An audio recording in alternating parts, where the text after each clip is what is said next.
창세기 7장 요약. 1. 노아와 가족이 방주로 들어감. 1에서 5절. 하나님은 노아에게 너와 내 온 집은 방주로 들어가라 라고 명령하십니다. 1절. 노아는 하나님 보시기에 의로운 자였으며 하나님은 노아를 통해 인류를 구원하시기로 하셨습니다.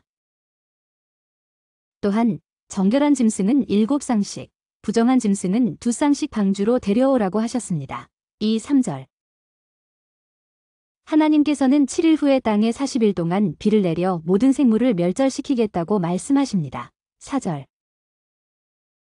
노아는 하나님의 명령을 그대로 순종합니다. 5절. 2. 홍수의 시작. 6에서 12절. 노아가 600세 되던 해 하나님의 예고대로 홍수가 시작됩니다. 6절. 노아와 그의 가족, 아내, 세 아들, 셈, 함, 야벳과 그들의 아내들, 은 방주에 들어갑니다. 7절. 하나님이 명하신 대로 모든 생물들이 짝을 이루어 방주로 들어갑니다. 8, 9절. 7일 후 하나님이 말씀하신 대로 홍수가 시작되었습니다. 10절.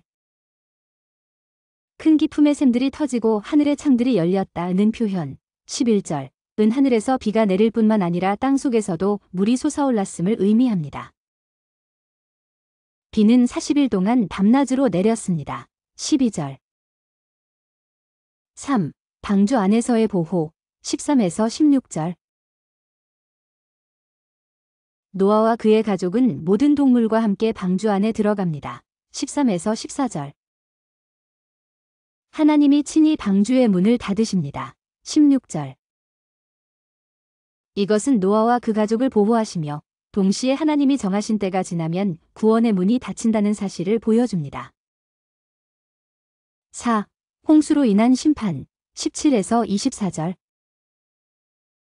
홍수가 40일 동안 계속되었고 물은 점점 차올라 방주가 물 위로 떠오릅니다. 17절.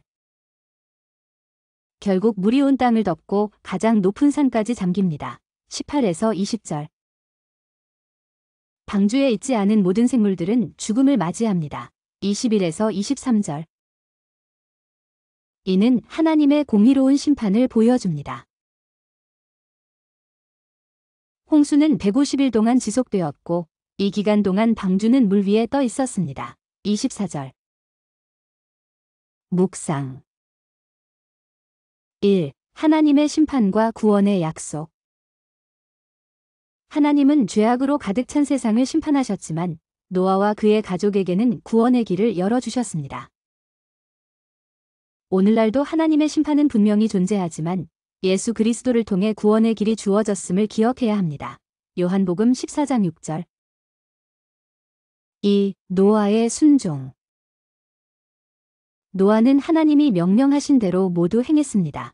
5절, 9절, 16절. 믿음은 단순한 말이 아니라 행동으로 증명됩니다. 야고보서 2장 17절. 하나님이 명령하실 때 우리가 이해하지 못해도 즉시 순종하는 태도가 필요합니다. 3. 구원의 문이 닫히는 날. 16절에서 여호와께서 그를 닫아 넣으시니라 라는 표현은 하나님의 주권적인 구원과 심판을 보여줍니다. 지금은 누구든지 예수님을 믿고 구원을 받을 수 있는 기회가 주어진 시대입니다. 고린도후서 6장 2절. 그러나 노아 시대처럼 하나님의 정하신 시간이 지나면 더 이상 기회가 없을 수도 있습니다. 적용. 1. 하나님의 말씀을 믿고 순종하기. 하나님께서 나에게 주신 말씀과 명령에 대해 노아처럼 순종하는 태도를 가져야 합니다. 작은 일이라도 하나님이 원하시는 삶을 살고 있는지 돌아보아야 합니다. 2. 영적인 준비를 철저히 하기. 노아 시대의 방주가 유일한 구원의 길이었던 것처럼 오늘날 예수 그리스도가 유일한 구원의 길입니다. 나는 정말 예수님을 믿고 의지하고 있는지, 내 주변 사람들에게 복음을 전하고 있는지 점검해 보아야 합니다. 3. 심판과 구원의 메시지를 나누기. 방주 밖에 있었던 사람들은 결국 멸망했습니다. 아직 예수님을 모르는 사람들에게 복음을 전하는 것이 우리의 사명입니다. 결론.